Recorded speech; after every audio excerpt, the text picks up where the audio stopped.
Hi welcome to Bharati dairy farms. So ముందుగా మనం topic వైజ్గా వస్తూ ఉన్నాం కనుక ఈరోజు మన టాపిక్ ఏంటి అని అంటే శ్రేష్టమైన పాడి పశువుల ఎంపికల్లో మెలకువలు అనేది ఇంపార్టెంట్. అంటే మనం పశువులను కొనుగోలు చేస్తూ ఉంటాం. ఆ కొనుగోలు చేసేటువంటి సందర్భాలలో ఎలాంటి పశువులు కొనుగోలు చేయాలి, వాటిలలో ఉన్నటువంటి లాభ నష్టాలు ఏంటి, ఆ పశువుకు సంబంధించినటువంటి ఏ కేటగిరీలో ఆ పశువు మంచిగా ఉందా లేదా.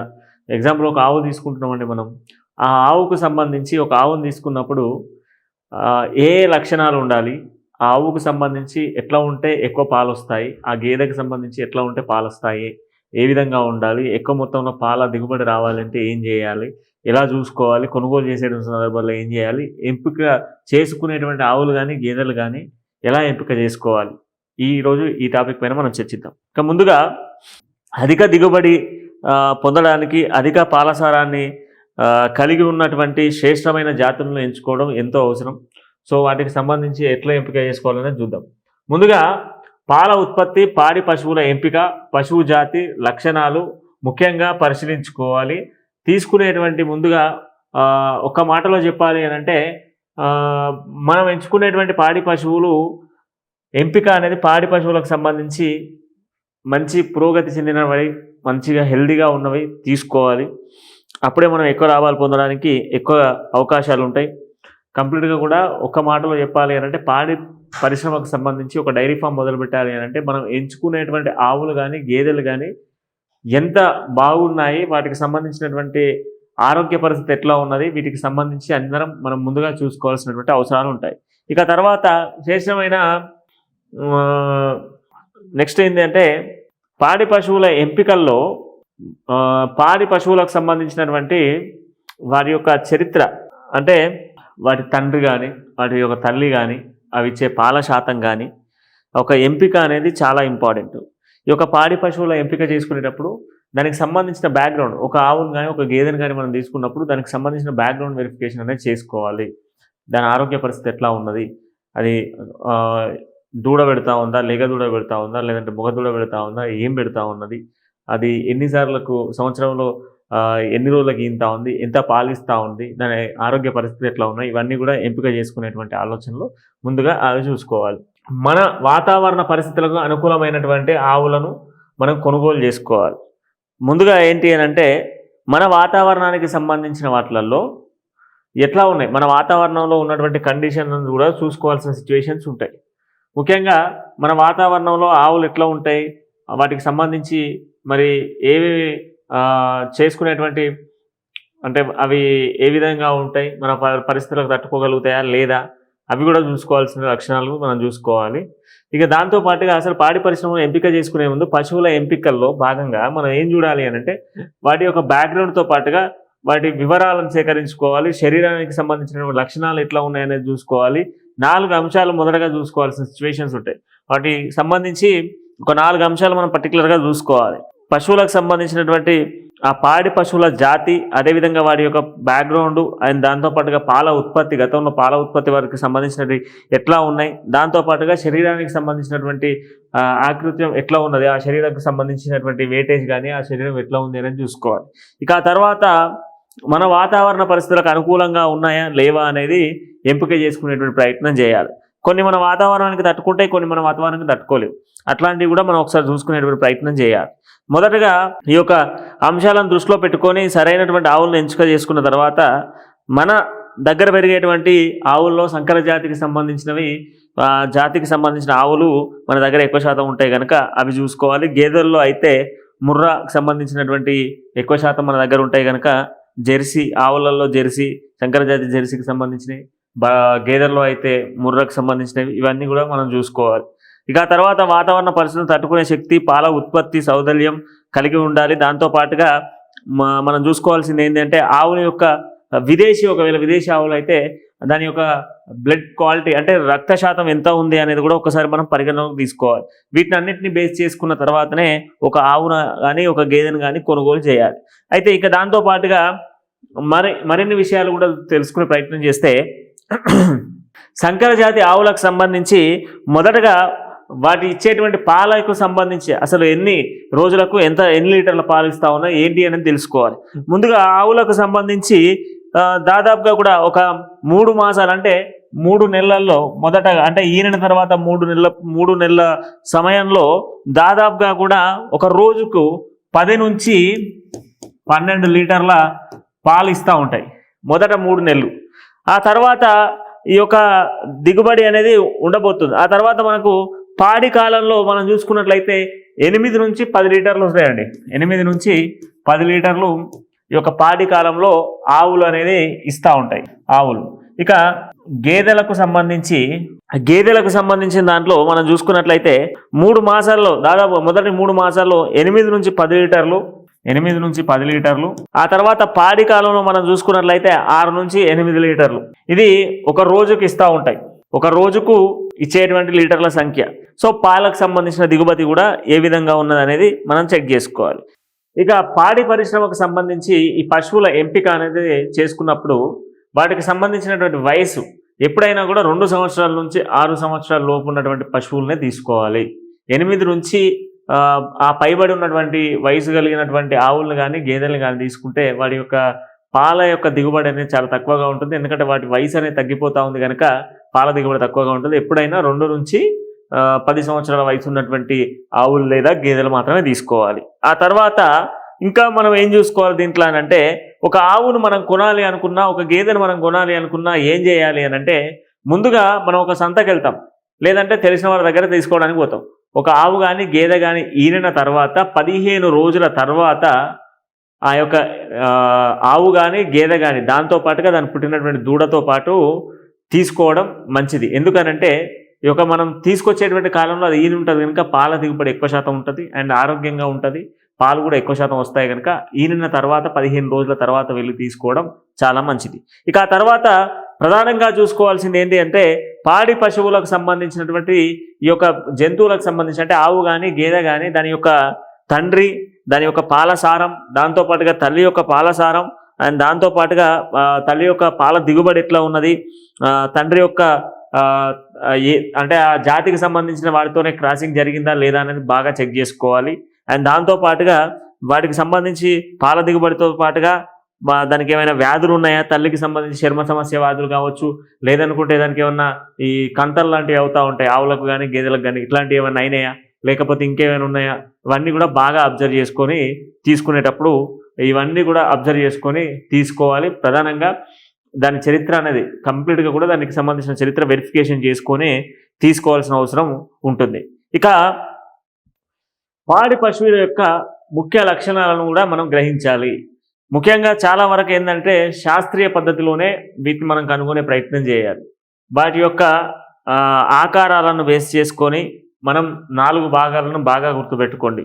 ఈ 4 భాగాల్లో ముందుగా సాధారణ శరీర ఆకృతితో పాటుగా దాంతోపాటుగా పాడి లక్షణాలను, దానొక పొదుగు ఆకారము, అదేవిధంగా శరీరం యొక్క ఆకృత్యం ఎట్లున్నది అని చూసుకోవాలి. ముందుగా మనం చూడాల్సింది ఏంటంటే పొదుగు, దాని యొక్క శరీరం యొక్క ఆకృతి, దాంతోపాటుగా దాని యొక్క సాధారణ శారీరక లక్షణాలు, ఇవన్నీ కూడా కొన్ని చూసుకోవాల్సి ఉంటుంది. అయితే సాధారణ శరీర లక్షణాల యొక్క వివరాలను మనం ఒకసారి డీటెయిల్గా చూసే ప్రయత్నం చేస్తే, పాడి పశువులకు సంబంధించి మనం ఏం చేస్తాం, రంగు, ఆకారం, కొమ్ముల్ని ఉద్దేశించుకొని వీటిని బేస్ చేసుకొని మనం ఇది ఏ జాతి ఆవు అనే చెప్తాం. ఎగ్జాంపుల్ ఇక్కడ నేను మీకు చూపిస్తాను. ఎగ్జాంపుల్గా ఇప్పుడు ఈ ఆవుకు సంబంధించి మనం చూస్తూ ఉన్నాం. ఇది మనం చూడగానే ఇది ఏమావో చెప్పగలుగుతున్నాం. అయితే దీనికి సంబంధించి అసలు మనం చూసుకోవాల్సింది ఏంటి అని అంటే, మొదటగా దీంట్లో కొన్ని ఉన్నాయి. దీంట్లో ఏంటనంటే మొదటగా మనం చూసుకోవాల్సింది పశుపాలకు సంబంధించి ఆరోగ్యానికి సంబంధించినటువంటి అంశాన్ని ఒకటి బాగా చెక్ చేసుకోవాలి. చురుగ్గా ఉందా లేదా అనే విషయాన్ని మనం చూసుకోవాలి. ఎందుకంటే లేజినెస్తో ఉంటాయి కొన్ని, ఎప్పటికి నిద్రపోతూ ఉంటాయి, తిండి తినకుండా కూడా కొన్ని వండుకుంటూనే ఉంటాయి. ఇవి కూడా బాగా చెక్ చేసుకోవాలి. తింటుందా లేదా, ఎట్లా ఉంది, ఏంది దాని కండిషన్ ఏంది అనేది బాగా చూసుకోవాలి. దాంతోపాటుగా గొంతు వాపు, ఈ యొక్క జలుబుకు సంబంధించినటువంటి అంశాలు కావచ్చు, దోమలు ఊగా తిరుగుతూ ఉంటాయి. దాంతోపాటుగా ఈ యొక్క పొదుగు దగ్గర ఉన్నటువంటి వాపులు ఏమైనా కనబడుతున్నాయా, ఈ యొక్క పొదుగు దగ్గర ఏమైనా వాపులు ఉన్నాయా, ఇది బాగా అబ్జర్వ్ చేసుకోవాలి. ఈ పొదుగు కండిషన్ ఎట్లా ఉందనేది చూసుకోవాలి. ఈ మూత్రం ఎట్లున్నదనేది చూసుకోవాలి. దీనికి కొమ్ములు లేవు కానీ కొమ్ములు ఒకవేళ ఉంటే కొమ్ములు ఎట్లున్నాయనేది చూసుకోవాలి.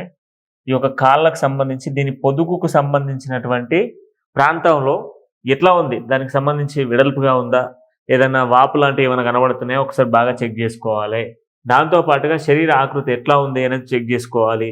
ఈ యొక్క కాళ్ళకు సంబంధించిన కండిషన్ ఎట్లుంది, మెడ సన్నగా ఉందా లావుగా ఉందా, ఈ మెడ దగ్గర ఏమన్నా కంతుల్లాగా కంతుల్లాగా అవుతా ఉంటే అట్లా ఏమన్నా అయితే ఉన్నాయా, దాంతోపాటుగా ఈగలు దోమలు ఏమైనా తిరుగుతూ ఉన్నాయి. ఎందుకంటే ఈ యొక్క ఆవులకు కానీ కొన్నిటికి ఆవులకు గేదెలకు ఎట్లా అంటే దోమలు మొత్తం ముసురుతూ ఉంటాయి. అట్లా ఏమైనా ముసురుతున్నాయా, ఏమైనా వ్యాధులు ఉన్నాయా, దాంతోపాటుగా ఏమైనా పాతగా ఏమైనా దెబ్బలు లేకున్నా, ఇట్లా మన చిన్నగా దెబ్బలు లేకున్నా ఇవన్నీ కూడా చూసుకోవాలి, చెక్ చేసుకోవాలి. ఎందుకంటే అదేదైనా వ్యాధితోనో లేకపోతే ఏదైనా దెబ్బ దాకా మన దగ్గరికి వచ్చింది అనుకో, అది ఇంకా వ్యాధులు పడేటువంటి అవకాశాలు ఉంటాయి. సో ఈ యొక్క మోపురాన్ని కూడా బాగా చెక్ చేసుకునే ప్రయత్నం చేయాలి. ఆ తర్వాత వీటికి సంబంధించి ఛాతీ, పొట్ట, అదేవిధంగా పొదుగుతో పాటుగా గర్భాశయానికి సంబంధించి గర్భాశయం కూడా బాగా ఇంపార్టెంట్. ఎందుకంటే గర్భాశయం పెద్దగా ఉందా లేదా, ఎట్లా ఉంది, దాని కండిషన్ ఏంది, పొదుగు ఎట్లుంది, పాల సామర్థ్యం ఎట్లా ఉంది, పాలు ఎత్తిస్తూ ఉంది, ఈ పొదుగు దగ్గర కంప్లీట్గా కూడా పొదుగు దగ్గర కరెక్ట్ ఉన్నాయా లేవా, రొమ్ములు సరిగ్గా ఉన్నాయా లేవా అనేది సరిగ్గా చెక్ చేసుకోవాలి. మరి ఆ రొమ్ములకు సంబంధించినటువంటి సారం ఎట్లా ఉంది, పాలు ఈజీగా వస్తున్నాయా లేదా అనేది చూసుకోవాలి. దాంతోపాటుగా సాఫ్గా ఉన్నప్పుడు ఎప్పుడు కూడా క్లీన్గా సాఫ్గా ఉన్నాయి కొనకండి, ఎందుకంటే అది ప్రమాదం జరుగుతుంటుంది.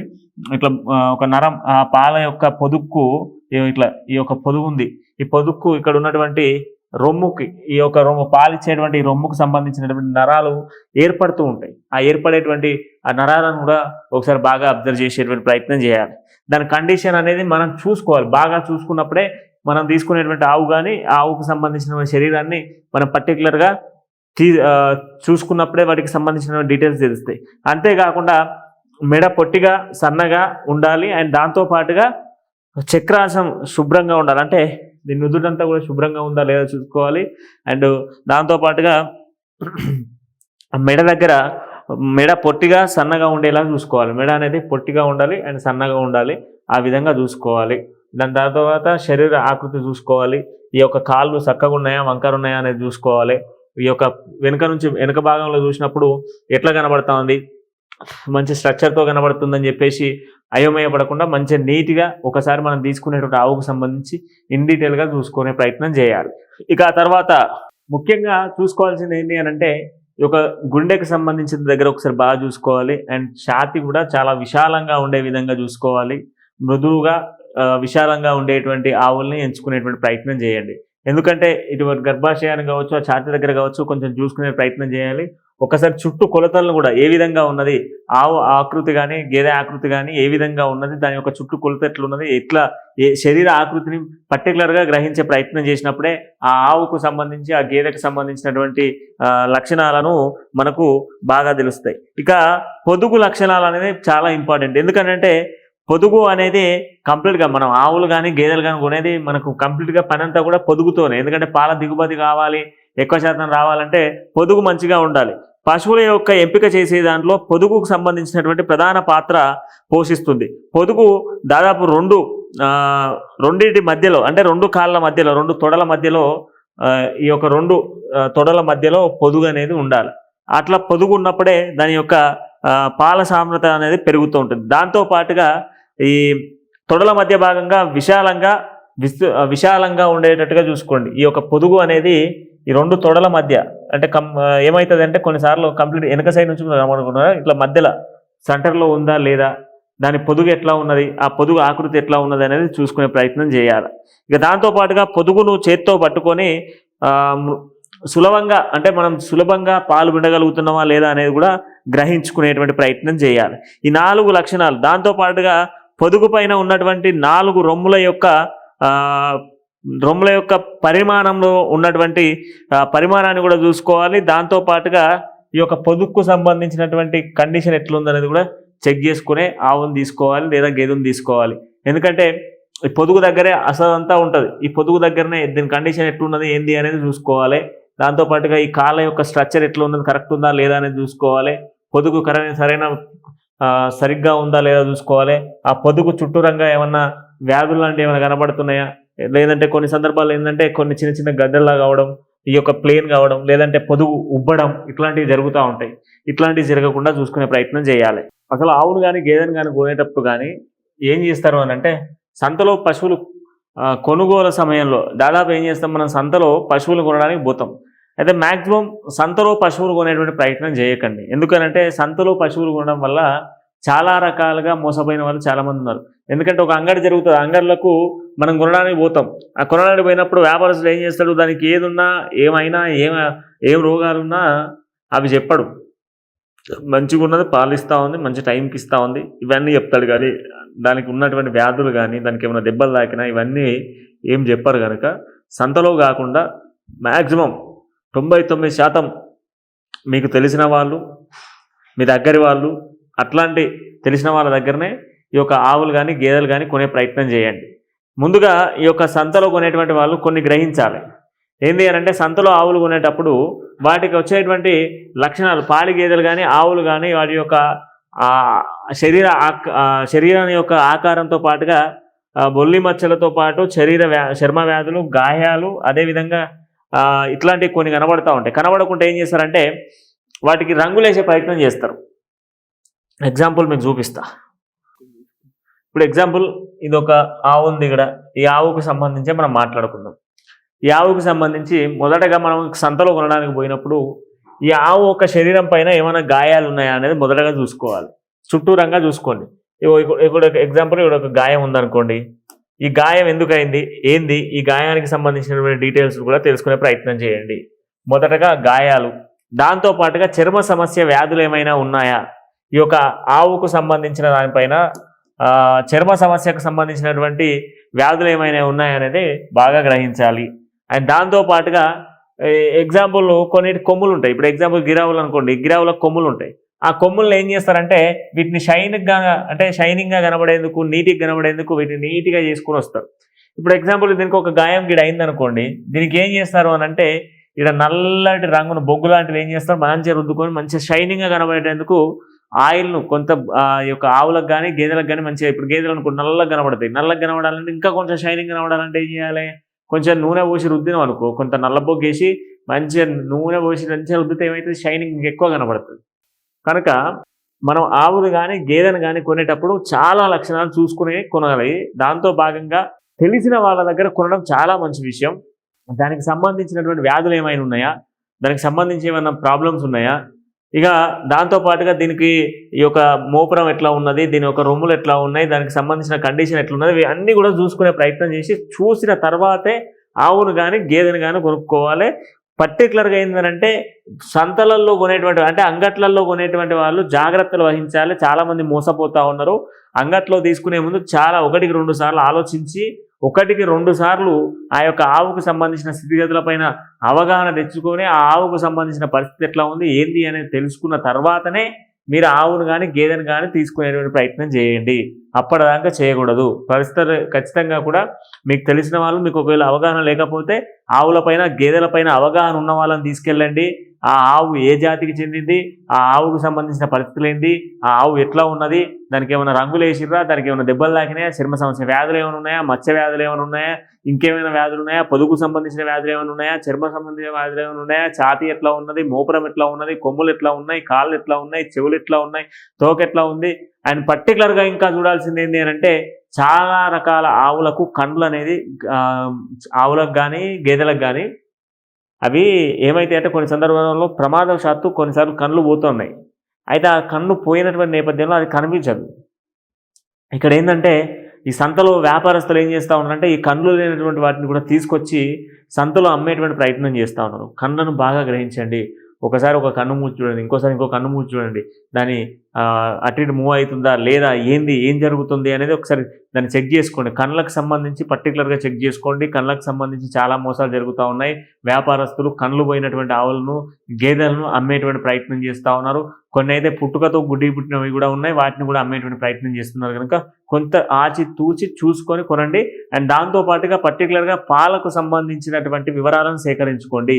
ఆ యొక్క ఆవు కానీ గేదె కానీ ఎన్ని లీటర్ల పాలిస్తూ ఉంది, ఎంత వయసు ఇస్తూ ఉంది, దాంతోపాటుగా దాని పాడి కాలంలో ఎన్ని లీటర్ల పాలిస్తూ ఉంది, వీటికి సంబంధించిన వివరాలను కూడా తీసుకునే ప్రయత్నం చేయండి. ఎందుకంటే ఈ యొక్క పాడి కాలంలో ఆవుల యొక్క పాల దిగుబడి అనేది తగ్గుతూ ఉంటుంది కనుక ఈ యొక్క పాడి కాలంలో ఎంత ఇస్తుందనేది తీసుకోండి. దాంతోపాటుగా దానికి ఎలాంటి ఆహారాన్ని మొదటి నుంచి అలవాటు చేసిరో ఆ ఆహారానికి సంబంధించిన వివరాలను కూడా తీసుకోవాలి. మొదటగా పచ్చిగడ్డి, ఎండుగడ్డితో పాటుగా సొప్ప, ఇంకేదైనా దాన లాంటివి కానివ్వండి, ఇంకేదైనా ఇతరతర దానాలను వాడుతూ ఉంటారు కనుక అవన్నీ డీటెయిల్స్ కూడా తీసుకోవాలి. ఇవన్నీ తీసుకొని ముందుకు వెళ్ళినప్పుడే ఖచ్చితమైనటువంటి దిగుబడి పాలల్లో ఎక్కువ శాతం మనకు వచ్చేటువంటి అవకాశాలు ఉంటాయి. ఖచ్చితమైనటువంటి మెలకువలు, ఆవుకు సంబంధించి, గేదెలకు సంబంధించి, గేదెలకు సంబంధించినటువంటి మెలకువలు ఖచ్చితంగా మనకు తెలిసి ఉండాలి. ఒకవేళ మనకు తెలియకపోయినా తెలిసిన వాళ్ళని తీసుకెళ్ళి ఆవులు, గేదెలు తీసుకునే ప్రయత్నం చేయండి.